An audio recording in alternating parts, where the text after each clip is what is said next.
Then she screamed, "Yes, yes, yes." Hearing her voice, my mother came into the yard. She saw the ring in my hand and Lucy in front of her.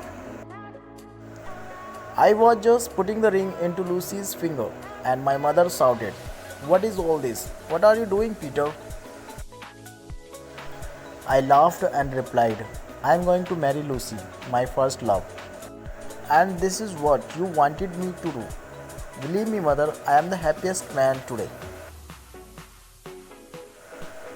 "What nonsense! You can't marry her. Are you both out of your senses?" My mother shouted and then she fainted. I could not understand anything. Lucy and I quickly were totally shocked. I called a doctor immediately. After checkup, the doctor told that my mother's had a panic attack.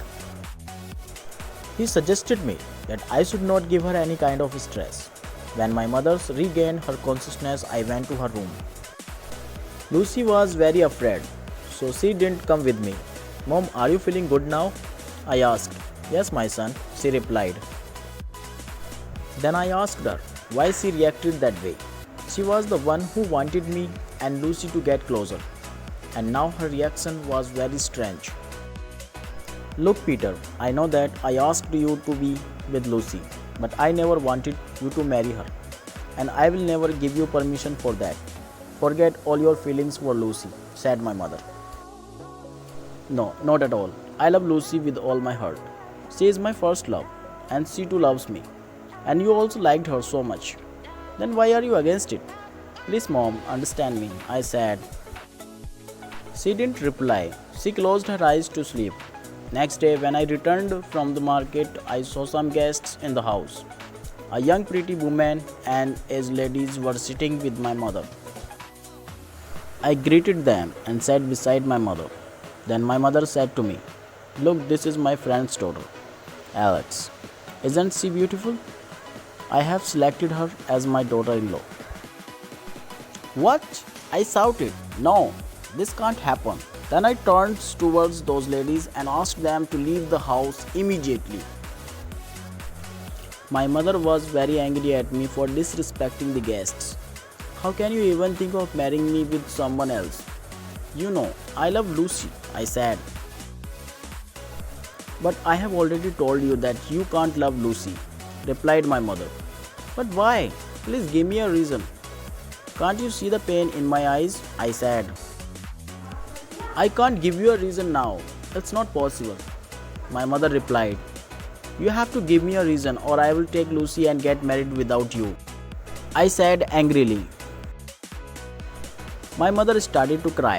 Then she said, "Peter, my son, I love you so much. I can't lose you. I don't want you to hate me. If you want to know the reason, then wait for my death."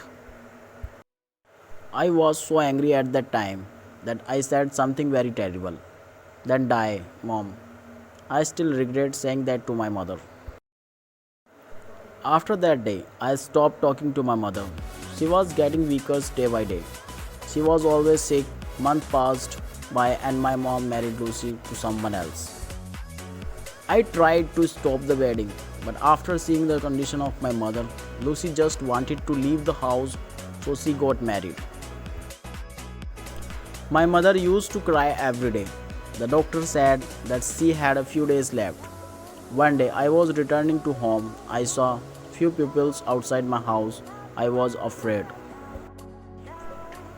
One man came forward and told me that my mother was dead. I rushed inside the house to see my mother. I felt as if I lost everything. It was the worst day of my life. One day after my mother's death, I went into her room. I found a letter. It was written by my mother. I started to read it. "Peter, I know you hate me, but I could not tell you the truth, because if you knew the truth, you would hate me more. I didn't hate you, see. In fact, I loved her. She was like my daughter, and I wanted you to treat her like a sister, not a lover. But it's time for you to know the truth.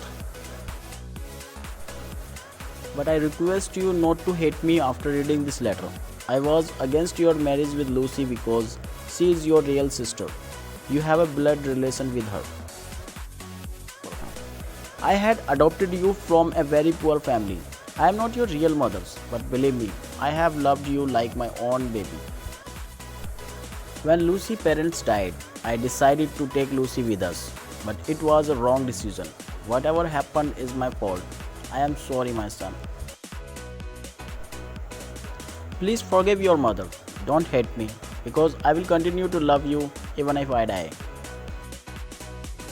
When I read these letters, I could not believe it. What do I do? What is my mistake? What's my mother's mistake? I could not think anything. Now I have no mother, no sister, no lover. What should I do? Can anyone tell me?